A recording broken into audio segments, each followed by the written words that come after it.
الحمد لله ونحمده ونستعينه ونستغفره ونؤمن به ونتوكل عليه ونعوذ بالله من شرور أنفسنا ومن سيئات أعمالنا من يهدي الله فلا مضل له ومن يضلل فلا هادي له ونشهد أن لا إله إلا الله وحده لا شريك له ونشهد أن محمدا عبده ورسوله صلى الله عليه وسلم وعلى آله وأصحابه مخلصين. قال الله سبحانه وتعالى في كتاب مبين بعد أعوذ بالله من الشيطان الرجيم وبسم الله الرحمن الرحيم. يا أيها الذين آمنوا اتقوا الله حق تقاته ولا تموتون إلا وأنتم مسلمون. يا أيها الناس اتقوا ربكم الذي خلقكم من نفس واحدة وخلق منها زوجها وبث منهم رجالا كثيرا ونساء واتقوا الله الذي تساءلون به والأرحام إن الله كان عليكم رقيبا. الحمد لله الذي جعل يوم الجمعة سيد الأيام ولا نعبد ولا نستعين إلا إياه وهو الذي فرض صلاة الجمعة بقوله تعالى يا أيها الذين آمنوا إذا نودي للصلاة من يوم الجمعة فسووا ذكر الله وذروا البيع المؤمنون مخلصون هم الذين آمنوا وتطمئن قلوبهم بذكر الله ألا بذكر الله تطمئن القلوب. وأما بعد قال الله سبحانه وتعالى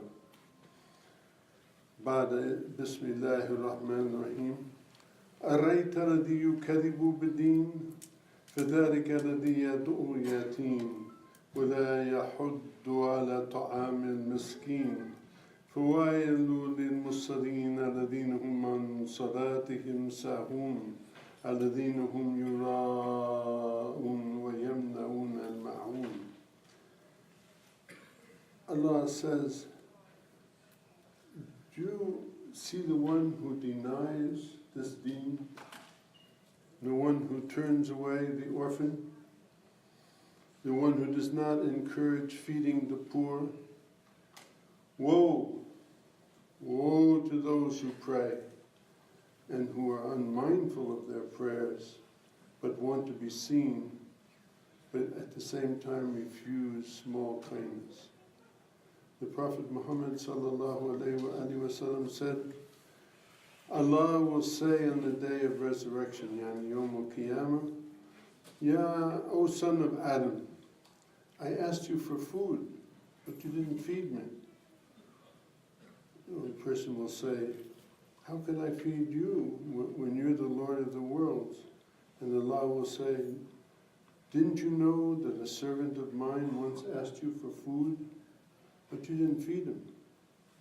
And were you not aware that if you had fed him, you would have found me by your side?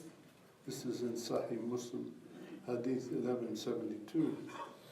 The Prophet sallallahu alaihi wasallam also said, O people of my ummah, O people of my ummah, spread greetings of peace. Feed the poor and the needy.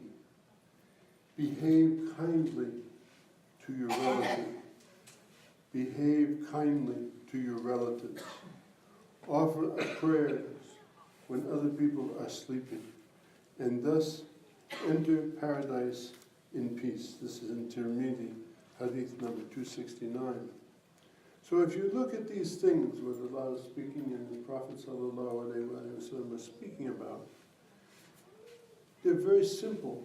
If you want to enter the garden, spread greetings of peace. Spreading greetings of peace doesn't simply mean saying Salaam Alaikum to people like that, but it means giving people, when you say that, you can say Salaam Alaikum to somebody and tell them to go to hell. Salaam Alaikum! You know, well, where's the salam, you know? depends on how you say things. So he says, like that. Spread greetings of peace. Feed the poor and the needy. I said, how can I do that? How can I? Ramadan is over, Iftar is over, what can we do? My Sheikh, Allah yarhamhu, in Cairo, he used to take the evening before Jummah, Laylatul Fuqara is the name of it. He used to take a sheet and he'd spread the sheet in the street, in the sidewalk. And he'd have his wife upstairs cook. Just enough to fit a sheet. You know how big a sheet is like that. It's not very big. But every Jummah he'd feed. That's what he could do. And he had, Allah blessed him with a number of sons. He encouraged all of his sons to do the same. And his sisters, the girls, would help cooking for that. So, okay, it's not like feeding 1,000 people or 10,000 people, but at least something. I remember one time going down a street in the back part of Cairo, and this guy is sitting there eating beans. Fool, it's called fool. He's eating fool. And he just has a plate of fool, and probably that's all he has to eat. So, wallahi, ya akhi, faddal. You're welcome, sit down, study, like that. He takes his thing like this, he gives me half of what he has. This is what we mean, this is what we're talking about. This is like deeply, deeply inside of his being, to feed people like that. Now I didn't need to eat, but I tell you, there was so much barakah in what he gave me that I probably didn't eat for a day, you know, I mean, it was of that benefit. Next thing he's saying, behave kindly to those who are near to your relatives, or muqarrabeen.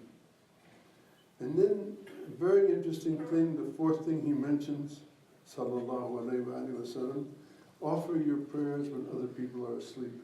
And wake up 2 o'clock in the morning, 3 o'clock in the morning. Very rakatayn. And a big benefit from this.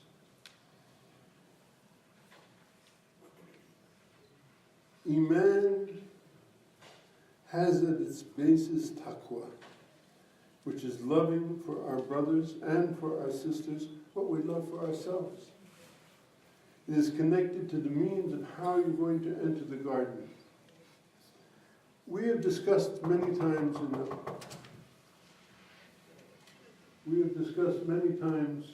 in the khutbahs here, into inner meanings, not meanings, but in the inner meanings, ways of entering the garden, such as salat, qira'ah of Quran, dhikr of Allah, by which you access this taqwa in the depth of your heart.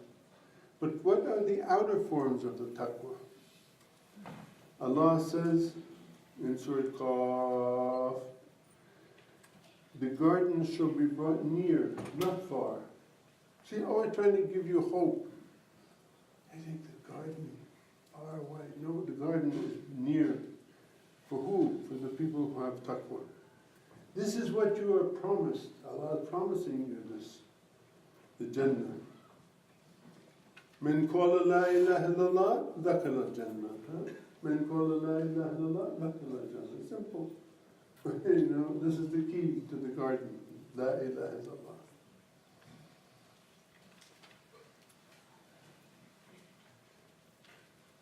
He said, this is what you were promised.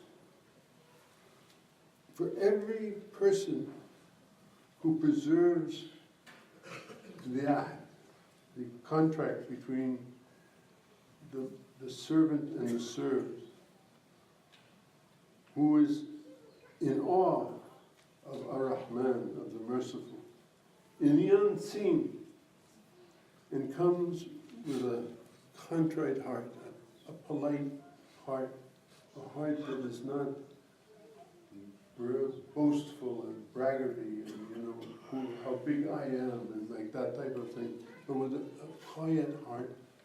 We have a saying, those who know do not show. Those who show, they don't know. You know the difference between the two? I'm a big guy, like this. They want to impress you with who they are and how they speak to you like that. No, he says, those who know, they don't show. He always used to tell me, if you go to a masjid in some place far away, go look in the corner back there somewhere like that. You'll find some guy is reading Quran. Sit down next to him, listen to him. He is one of the guys in the front who want to show off and everything. That's the one. The Prophet ﷺ said, I did finish the end of that ayat from Surah Qaf. He says, those who come with a heart that's like that, Allah tells them, enter in peace. Udkhul bisalam. Dhalika yawmul khulud. This is a day that has no end. The Prophet ﷺ said, whoever makes easy the suffering of someone in this world, Allah will make easy, will alleviate his suffering on Yawm al-Qiyamah. Whoever finds relief for somebody who's hard-pressed, who's having a difficult time, Allah will make easy for him in the hereafter. He, sallallahu alaihi wasallam, said, Ar-Rahman is mercy on all those who are merciful. If you show mercy to those who are on this earth, the owner of the garden will show mercy to you. That's in Sunan of Abu Dawood, Hadith 232. So here the Prophet ﷺ is giving us more guidance about this, about how do you get into the Jannah. Alleviate the sufferings of other human beings. Make it easy for people, don't make it difficult for people. Find relief for those who are hard-pressed, for those who are tough, those who are having a hard time in life. Make it easy for them. And show mercy to the people on the earth. Be merciful to them. If you do this, the owner of the garden, Allah subhanahu wa ta'ala, will show mercy to you. Whereas the Prophet sallallahu alaihi wasallam said, acts of kindness protect one from the ruin wrought by evil. All of us do things that are bad. Everybody in this room, all of us, at one time or another, inadvertently or whatever we do things that we're not proud of. We're ashamed of having done those things. Right? But he says, if you act kindly, it will protect you from the ruin that is brought about by these things. Because he says, the first of those who shall enter the paradise are people who perform acts of kindness. How easy it is. That's in Fiqh Sunnah, volume 3, number 97. So think about these ayat. Bismillahir Rahmanir Rahim. Arayta alladhi yukadibu bid-din, fadhalika alladhi yad'u yatim, wa la yahudu ala ta'amil miskin. So woe to those people who are praying but are not mindful of their prayers. You see the people, the Prophet used to call it chicken salat. I've talked about it before. They stand up and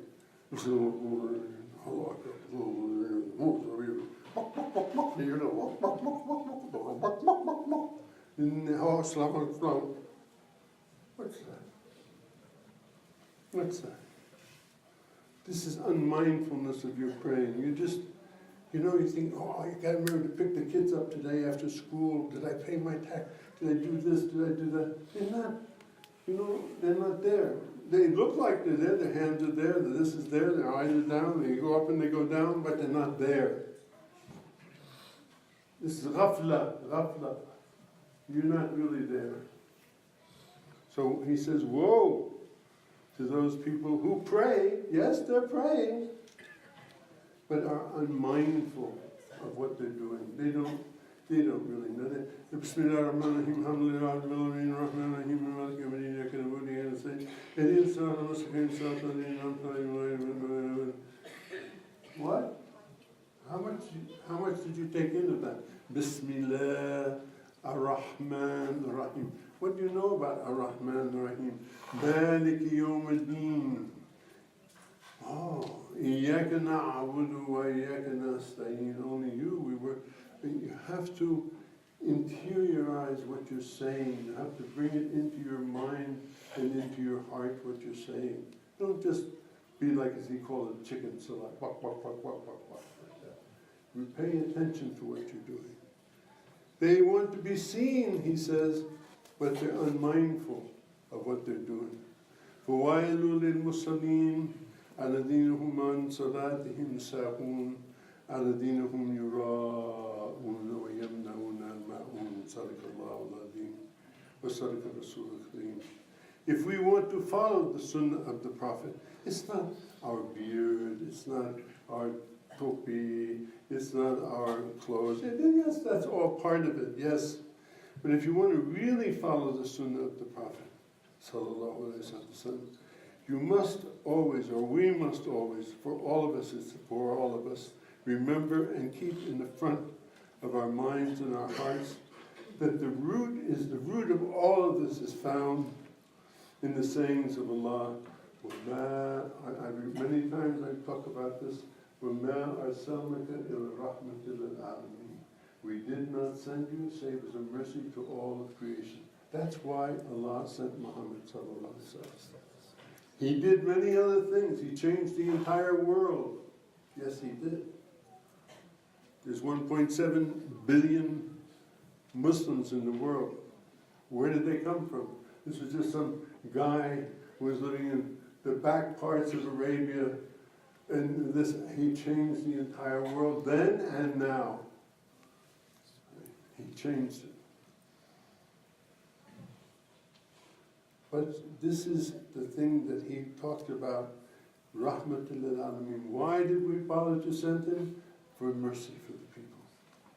And when Mu'adh and Abu Musa, radiallahu ta'ala anhuma, when he sent them to Yemen to call the people to Allah, he said to them, these are his words, translated into English: treat the people easy. Easy, huh? Don't be hard on the people. Give them good news. Don't fill them up with bad ideas about doing good things. Love one another. Love one another. And don't disagree. How opposite is that than the people who want to say, no, brother, your pants are too long, or your beard is too short, or you don't have a kufi, or you don't have this. All they want to do is make your life difficult. What he wants you to do, make life easy for the people.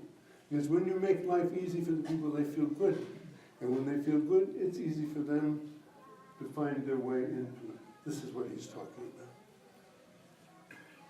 Treat the people easy. Don't be hard. Give them good news. And don't fill them up with aversion to doing good things. Love one another and don't disagree. So I want you to reflect on these words deeply, my brothers, my sisters. Then go beyond these words and practice them. Practice their meaning. For practice is what the Sunnah is about. Practice is what the Sunnah is about. The Sunnah isn't something up here on the wall. The Sunnah is how you behave. How you behave. And what's he telling us how to behave? Spread greetings of peace. Feed the poor and the needy. Be kindly with your relatives. Offer prayer when others are asleep. Take care of the suffering of your brothers and your sisters. Find relief for those who have a hard time. Treat people easily. Don't be hard on them. Give them good news. Don't fill them with bad things. Love for others what you love for yourself. Don't disagree. In other words, avoid arguments. So we want to argue. We say, thank you, brothers, mashallah, mashallah, Okay. So, but, we call them shining people on, They okay. Thank you, brother. And remember Allah much in public and private. Allah says, I am to my servant as what he expects of me. I am with him when he remembers me. If he remembers me in his heart, I remember him to myself. If he remembers me in a group, I mention him in a group that is better than this group. If he comes near to me by one hand span, I come near to him by one arm's length. If he comes nearer to me by an arm's length, I come nearer to him by a fathom's length. If he comes to me walking, I run to him at great speed. That's in Fiqh Sunnah. So, Ya ayatu nafsul mutmainna, irji ila rabbika radiyatan mardiyah, tadkhuli fi ibadi, wadkhuli jannati. O you whose soul is at peace, whose self is at peace. Come back to your Lord, return to your Lord, well-pleased and well-pleasing. Enter the ranks of my worshippers, fadkhuli jannati, and enter the garden. And may we all, inshallah, enter the garden. These simple things. I sit down now, I ask Allah to forgive me my mistakes. And you do the same. Make tawbah. At the same time you make istighfar, make tawbah. And istighfar for what you've done wrong. All of us in this room have done wrong. There's not anybody in this room who's not done wrong. Okay, istighfar. But then make tawbah. Okay, I'm doing this wrong. I know what, you all know what you do wrong. Habits. We have habits of doing things wrong. Change it. Make tawbah to Allah. Change yourself, inshallah. Take the time and make that. Remember what Al-Ghazali says? Don't take a lot of time making istighfar. Everybody knows what they do wrong. We all know. Ask Allah for forgiveness, make tawbah, and move on.